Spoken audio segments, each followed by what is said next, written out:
Boa noite, pessoal.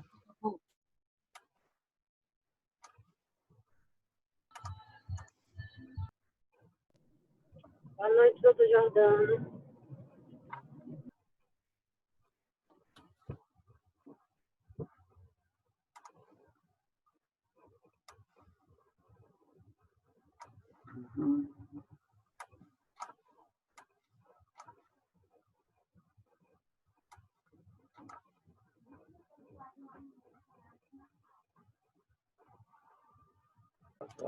Então, mais uma vez, boa noite a todos. A gente vai dar continuidade a nosso curso aí de metodologia científica. Espero que vocês tenham estudado alguma coisa, lido alguma coisa. Tem alguns artigos bem curtos naquele link que eu enviei para vocês. Se vocês não quiserem ler um texto completo, dá para pelo menos ler o artigo, os artigos são pequenos, né? No final também tem uma apostila pequena sobre como interpretar um estudo clínico, como avaliar, né, um estudo clínico, que é também bem interessante para a gente. Deixa eu fechar aqui o vídeo. Então, a gente vai dar continuidade hoje falando um pouquinho sobre o processo de amostragem. Então, quando você está diante de um trabalho, de uma pesquisa clínica, o processo de amostragem é uma das etapas mais importantes e cruciais para o bom desempenho dessa pesquisa clínica. Então, imagine que você tem uma população imensa, não dá para analisar toda essa população, e para analisar essa população, você vai ter que submeter ela a um processo de retirada de elementos, né, seja de indivíduos, participantes, centros, seja o que for, para representar essa população. Uma analogia que a gente faz aqui, imaginem o rio Capibaribe, né, aqui correndo no Recife, e se eu perguntasse para vocês qual seria o melhor ponto para tirar uma amostra da água desse rio para analisar a qualidade da água? Será que seria no começo, seria no meio, ou seria já na foz do rio, já na saída desse rio, já para o mar? Então, várias respostas podem surgir aqui. Tá? Alguém pode dizer, não, no começo é mais interessante, você vai ver a real qualidade do rio sem que ele passe pela cidade, mas ao mesmo tempo não vai representar o rio, né? Se for para o final, a gente só vai ter uma influência maior dessa parte final, e se talvez você for para o meio, tem uma situação intermediária, mas a gente não sabe o quanto intermediário é isso. Então, o processo de escolha aqui, uma simples amostra para analisar a qualidade de água, pode ser tão complexo como é complexo o processo de amostragem em um estudo clínico. Tá? E aí a resposta para essa questão aqui seria a gente coletar representativamente amostras isoladas e separadas de cada parte aqui do rio e fazer uma análise com isso tudo aí junto. Tá? Então, esse processo de amostragem, ele é fundamental e crucial para a gente saber a quem a gente vai poder aplicar os resultados do meu estudo clínico. Se eu pergunto, por exemplo, qual a incidência da hipertensão, tá? Uma simples pergunta como essa, ela vai ser sempre questionada dependendo da minha população analisada. Se eu estou analisando a população de um estado, de uma cidade, de uma região metropolitana, de um hospital, muitas vezes terciário, quaternário, ou até de um ambulatório específico, eu posso ter diferentes incidências de hipertensão. Todas essas vão ser verdades, tá? Mas, obviamente, todas essas vão ser aplicáveis a cada população que eu estou submetendo à retirada dessa amostra. Tá? Se, por exemplo, um estudo com toda a população brasileira mostra vantagem em só tratar a pressão acima de 150 por 90, esse dado não é obrigatório para todos os pacientes, já que eu estou partindo de uma amostra dentro de uma população muito ampla. Então, é sempre interessante, importante, você tentar restringir o máximo possível sua amostra para que você possa aplicar critérios para justamente fazer o tratamento do dia a dia baseado nesses mesmos critérios que o estudo clínico usou para selecionar essa amostra, tá? Então, esse conceito do macro e do micro, ele vai ser importantíssimo e, infelizmente, a indústria farmacêutica, ela muitas vezes, ela induz você a achar que a verdade ela se aplica a toda a população, quando na verdade ela só vai se aplicar a um pequeno percentual daquela população que foi selecionada para o estudo. Então, ter essa sacada de identificar quem realmente foi selecionado para o estudo é o primeiro passo quando a gente está querendo criticar um estudo científico, tá? O processo de amostragem, ele pode ser feito de 3 diferentes maneiras. A amostragem ela pode ser aleatória, então você pode, ao acaso, com geração de número randômico ou qualquer tipo de sorteio, escolher numa lista, por exemplo, de um ambulatório, de uma região da cidade, quem vai participar, e aí todos têm a mesma chance de participar. É óbvio que seria o processo de amostragem ideal, né, esse tipo de amostragem aleatória. A amostragem ela pode ser sistemática, quando você já estabelece uma regra e você não vai fugir essa regra. Por exemplo, eu, num ambulatório de endocrinologia, quero analisar os primeiros 3 pacientes daquele ambulatório, tá? Todas as tardes. E aí, eu, seguindo uma regra sistemática, eu não vou, por conveniência, incluir ou excluir determinado paciente, tá? Essa amostragem já perde um pouco para aleatória, porque esse critério que eu sistematizei, ele pode criar algum tipo de viés de escolha seletiva. De repente, eu escolhendo os 3 primeiros pacientes de cada dia de ambulatório, pode ser justamente aqueles pacientes que têm melhor acesso ou que chegam num carro do interior e que chegam muitas vezes mais cedo. Então, sempre vai dar margem a qualquer tipo de especulação em relação à influência desse tipo de amostragem. E a pior que tem, e que infelizmente é feita na maioria dos estudos, tá? A maioria dos ensaios clínicos randomizados, multicêntricos, internacionais, inclusive publicados em revistas de renome, acabam fazendo a amostragem por conveniência, tá? Mesmo que isso seja feito de uma maneira a não deixar claro no estudo, mas quando você não cita no estudo o processo de inclusão do paciente nesse estudo, tá? Antes de aplicar os critérios de inclusão e exclusão, você está dando margem a os pesquisadores a incluírem um paciente específico que ele, por exemplo, acha que seja mais ou menos sujeito a qualquer complicação com aquela terapia ou com a abordagem que você está querendo avaliar, tá? Esses são os 3 tipos. Então, imagine aqui que eu tenho essa população, que é esse círculo vermelho aqui. O ideal é que eu tire dentro dessa população uma amostra que seja idêntica em termos de participação de todos os grupos, tá? E muitas vezes a gente tem que ter cuidado, que vem aquele nome estudo randomizado, mas o estudo randomizado diz respeito a isso, a randomização de quem vai fazer, por exemplo, a droga ou o placebo.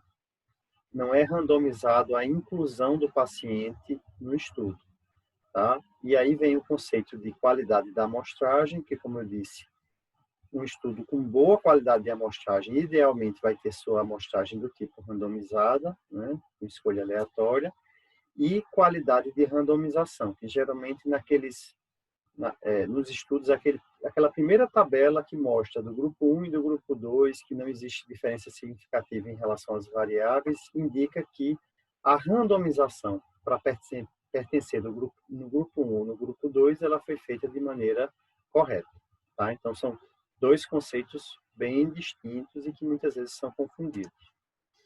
Então, aqui, para a gente exemplificar, a gente, infelizmente, acaba avaliando um percentual muito pequeno de pacientes, que você ainda, além de selecionar, você vai ter aqueles pacientes que são inelegíveis, os pacientes que não tiveram nem chance de serem convidados para participar, os centros que não participaram e que podem ter representatividade.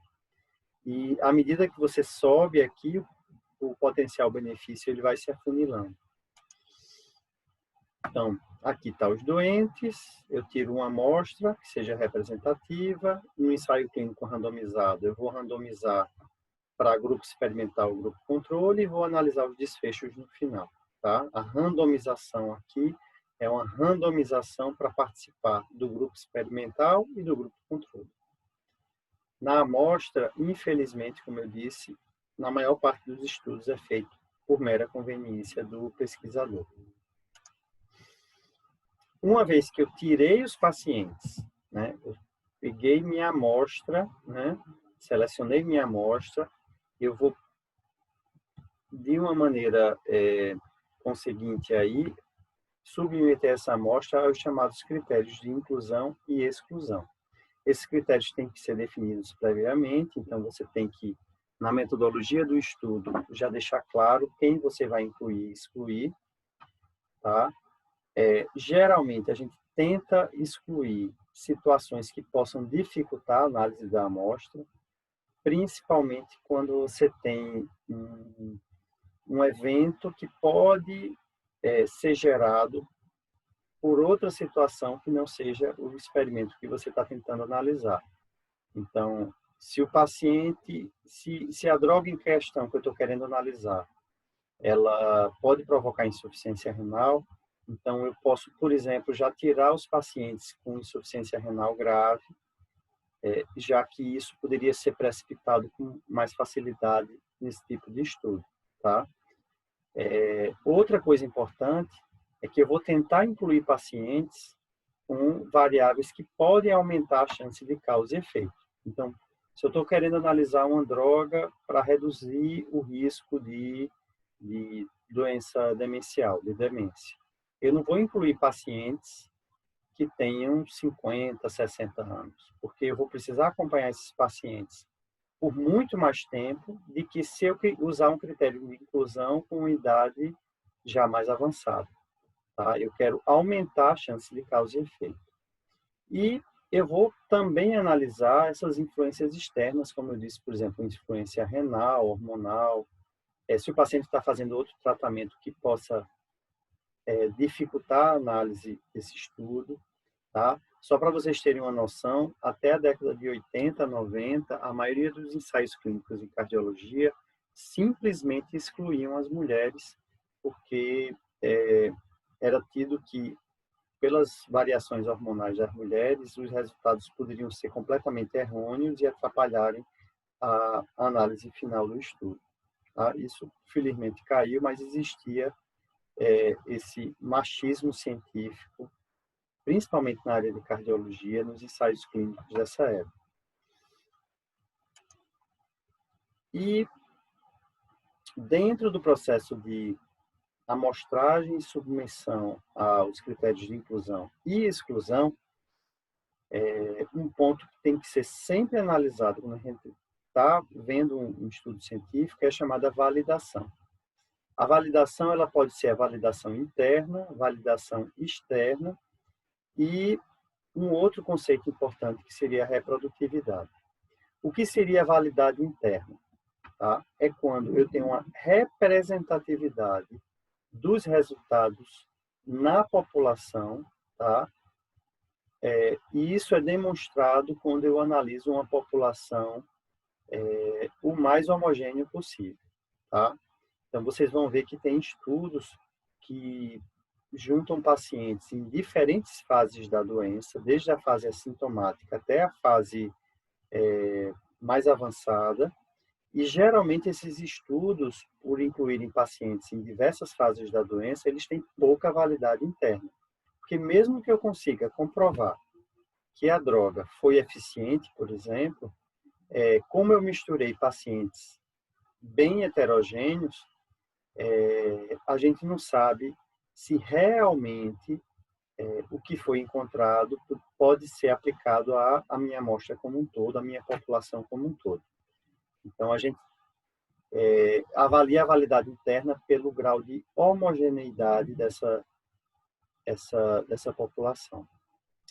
Já a validade externa é quando não você tem uma representatividade dos resultados na população com o mundo real. Tá? Então, se eu submeto o processo de amostragem de critérios de inclusão e exclusão a um critério muito rígido, muito específico, eu posso criar uma população que seja completamente diferente da população do mundo real. Tá? E aí, eu não posso estender os resultados do meu estudo no mundo real. Eu teria que seguir à risca todos os critérios de inclusão e exclusão para ter certeza que os resultados que eu vou obter são parecidos com o do estudo. Então, muitas vezes, quando você inclui pacientes, por exemplo, muito graves, numa condição que não é considerada tão séria assim, você pode ter extrapolação dos resultados do estudo para que eu aplique essa nova terapia, essa nova droga em toda a população. E isso é um artifício muito comum que é feito pelos laboratórios farmacêuticos. Então, eles incluem pacientes mais graves, tá? Intencionalmente inclui pacientes mais graves. O grupo muitas vezes tem uma boa validade interna, mas só de pacientes graves. Quando você vai comparar esse grupo com um grupo que você trata no dia a dia, ali do mundo real, ele é completamente diferente. Então, é validade externa. E a reprodutividade é quando você consegue reproduzir a mesma metodologia que foi feita no estudo no seu mundo real, tá?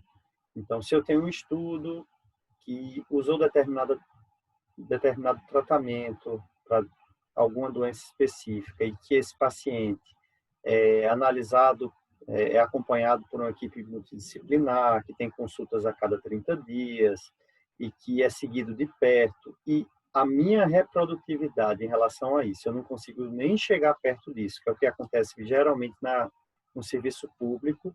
Então, eu não posso querer ter os mesmos resultados que esse estudo teve. Então, uma baixa reprodutividade desse estudo no meu mundo real.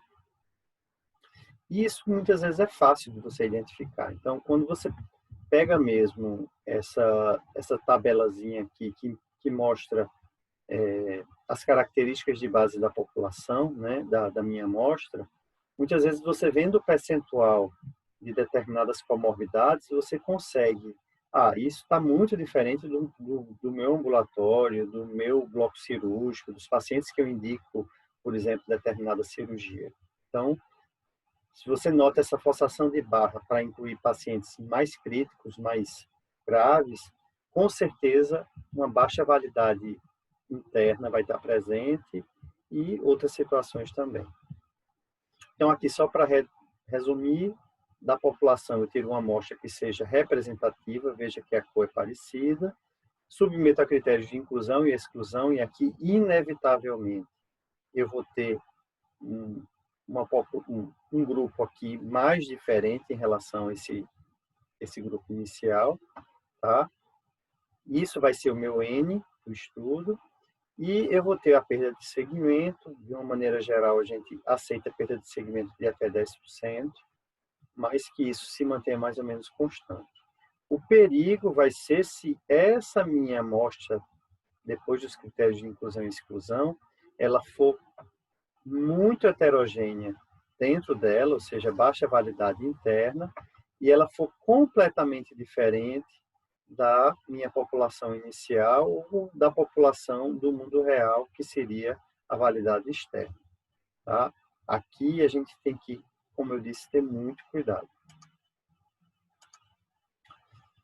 O segundo passo nessa fase metodológica, né, da elaboração da metodologia do estudo, na crítica disso, seria a definição das variáveis. Geralmente a gente deve utilizar critérios científicos, então se você fala, vou incluir ou vou analisar a presença de diabetes. Então, qual é, pela última diretriz, o último guideline, o critério científico para definir uma pessoa como diabética? Então, você tem que usar o que existe de padrão ouro naquela definição, principalmente se for uma variável principal. Você deve sempre incluir, além das variáveis principais, que seriam a variável causa e a variável efeito, as chamadas variáveis epidemiológicas, que vão dar uma ideia da minha situação, então, sexo, idade, presença de comorbidades que podem estar associadas ali à minha análise, as variáveis de confusão, que eu vou falar mais na frente. Se for uma terapia, um ensaio clínico randomizado, um estudo de intervenção, eu tenho que incluir as variáveis efeitos adversos.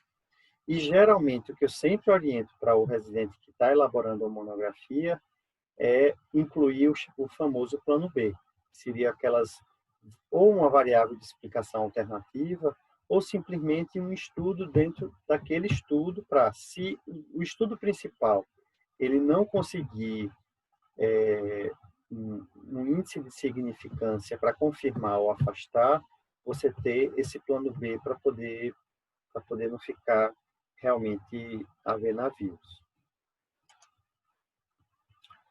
Com essas variáveis, eu vou submeter esses dados a um processo estatístico, né? Então, a estatística é essa ciência que vai coletar, classificar e avaliar numericamente fatos que vão servir de base para as chamadas inferências estatísticas.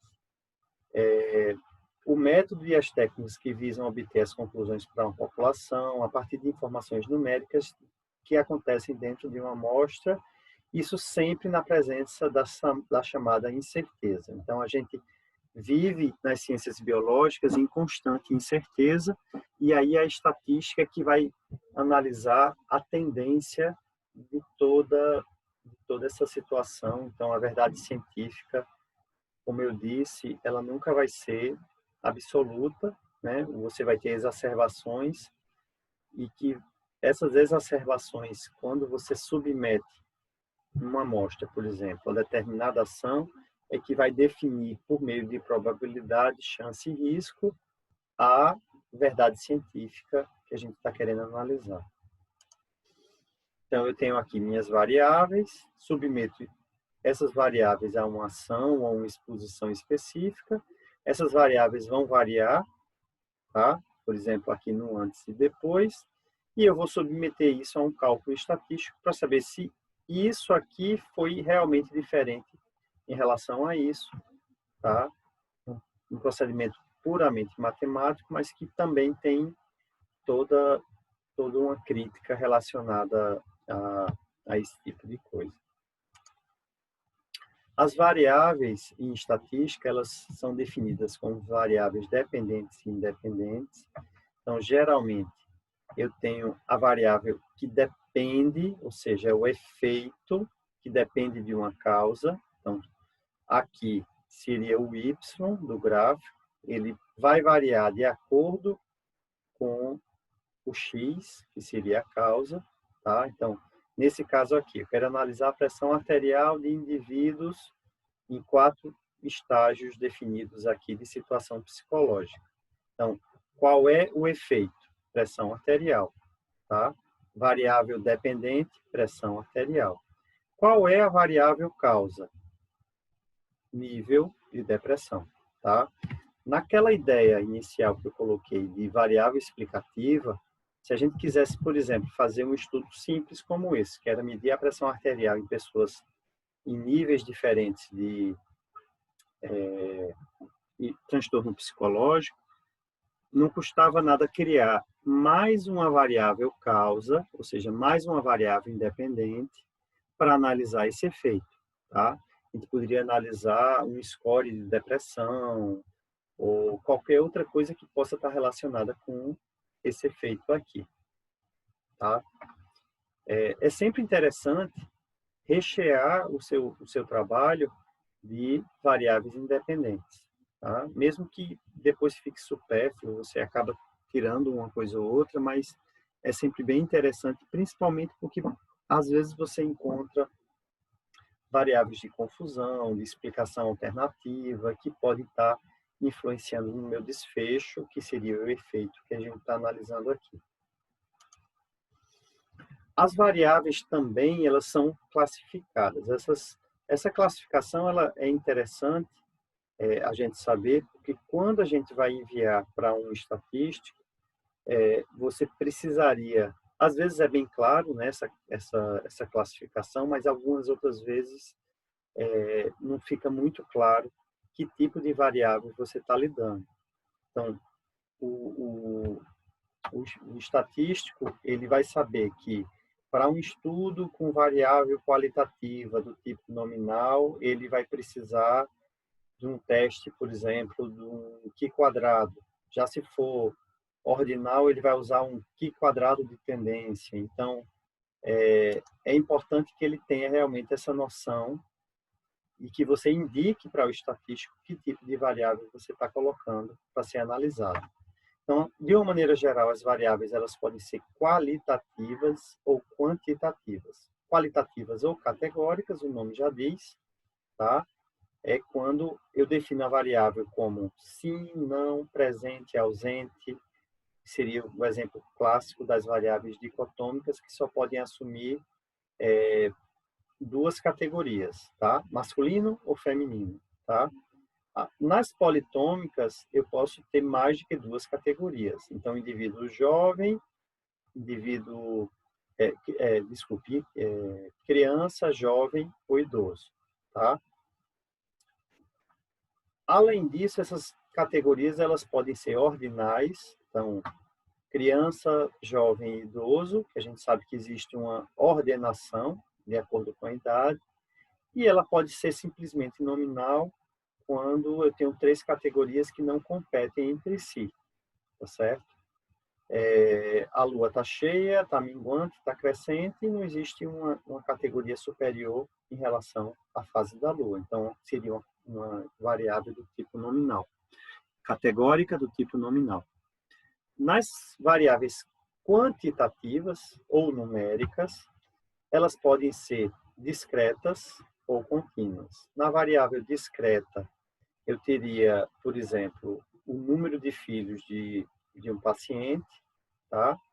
Que só pode ser 1, 2, 3, não existe 1,5, 2,5, então ela tem um número que não admite nenhuma casa decimal, e contínua quando aquela variável pode admitir uma casa decimal.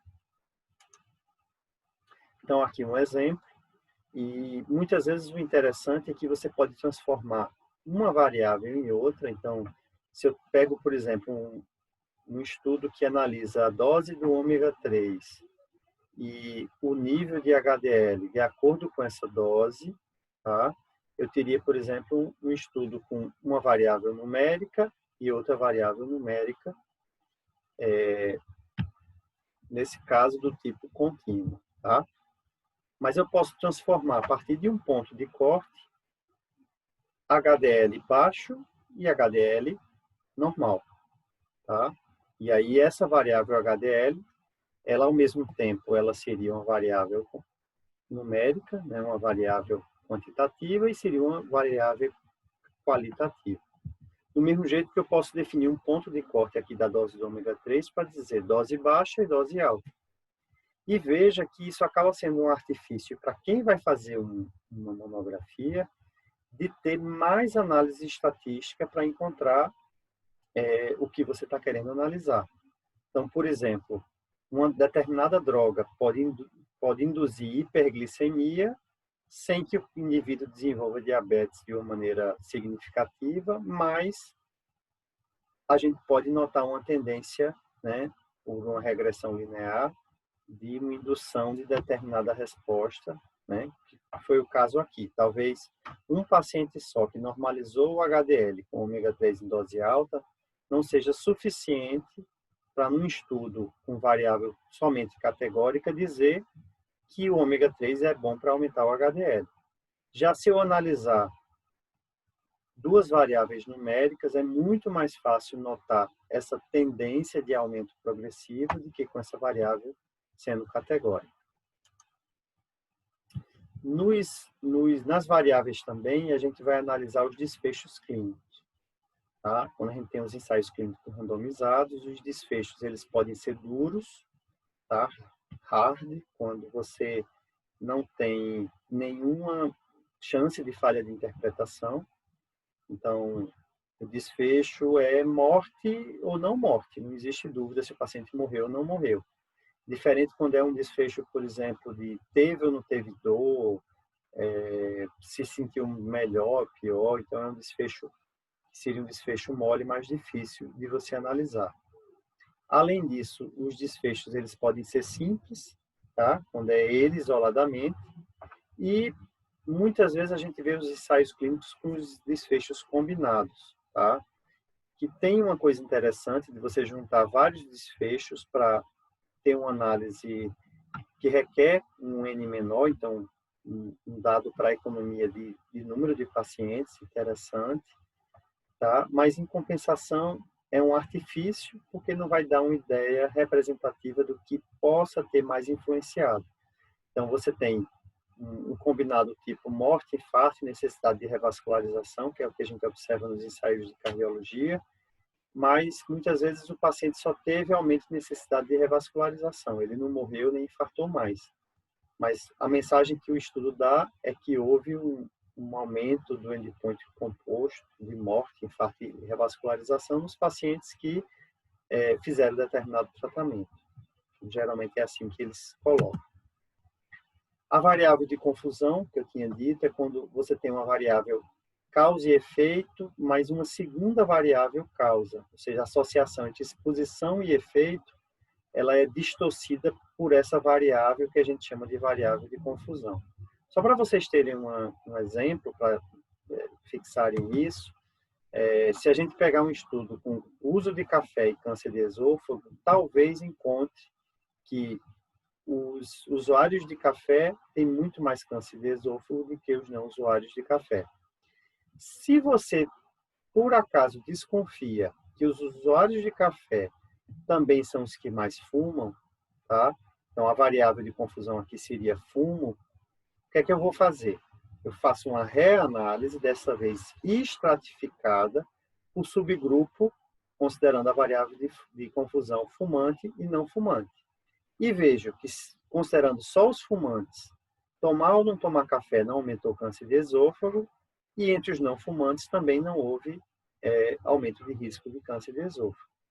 Tá? Então, isso é uma coisa que acontece com muita frequência e, obviamente, mais nos estudos do tipo observacional e que você tem esse problema mais intenso. Além disso, outras variáveis podem interagir, potencializando ou reduzindo o risco.